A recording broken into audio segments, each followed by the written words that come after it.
All right. Hi, guys, and welcome to the part of the cardiovascular system that we're going to go over that goes from the diaphragm to the lower extremities. So in the cat, what I want you guys to be aware of as we come down is I want you to see the descending aorta. You can notice it coming from your heart and going down really nicely. Once it crosses the level of the diaphragm, and you can see the remnant of the diaphragm right here, and then the other remnant of the diaphragm that I have reflected right there, all right? So once it comes down, and it crosses the level of the diaphragm, I'm going to first look for my first branch off the aorta right here. My first branch off the aorta is going to be my celiac artery. My celiac artery then feeds up and has my gastric and my splenic arteries as well, going on up to my GI organs.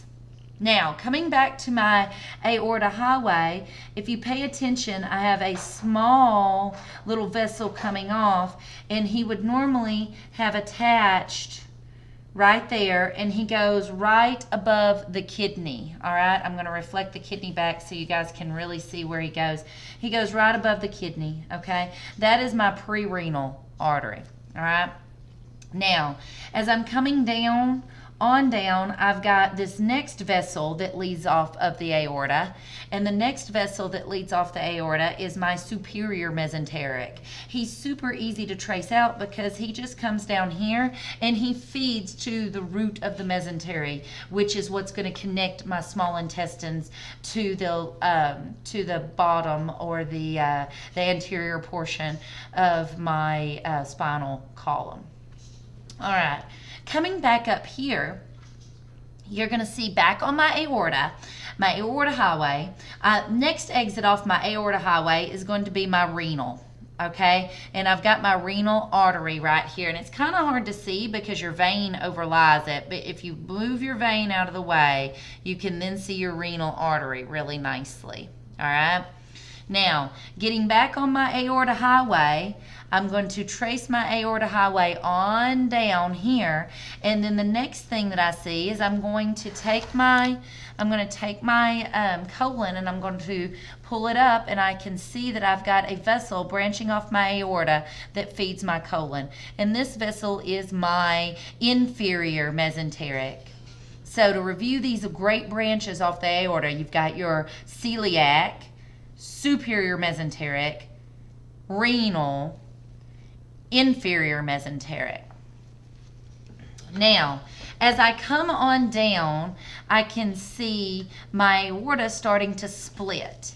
And as my aorta splits, it splits into two big branches. I've got my external iliac right here, which you guys can see really nicely, my external iliac right here, and then my internal iliac right here. In humans, you would have a small branch called the common iliac before they both split, but in these kitties, you don't have a really distinct common iliac. So my external iliac continues down, and I notice a branch off of it going and feeding my quadriceps muscles, and that branch is my deep femoral. All right, that branch is my deep femoral, and you can appreciate it right here really nicely. All right, now as my external iliac enters my leg, it is my femoral, and it travels down. And what you'll see, your next branch that you've got off here is going to be your popliteal, and then it would continue on down into the distal part of the limb. And down here, we would be able to find our posterior and anterior tibial, our fibular, and then as we come down here, we would find our dorsal pedal. All right. Now, coming back up the venous side of our kitty. So this large blue vessel that you see superficial on the leg, this is your saphenous vein. All right, your saphenous vein comes back in and communicates with your femoral vein, then continues on up to your iliac. So saphenous, femoral continues on up to your iliac, and right here you can see your iliac, and it combines together. I'm going to reflect the GI tract over here where you can see it a little bit better. but it combines together to form your caudal vena cava. All right. Your caudal vena cava also receives blood from your kidneys. So you've got, if we pull this back right here, you've got a renal vein and a renal vein, and these deliver blood down into your caudal vena cava. And the caudal vena cava is going to go on up, and you can reflect all of this tissue back, and you can actually see your caudal vena cava right up here in the thorax. You've got the heart right there. You can see your caudal vena cava right back here in the thorax and entering up into your heart. All right. So the next set of vessels I want us to go over are all the vessels that drain our mesentery and our colon and our spleen.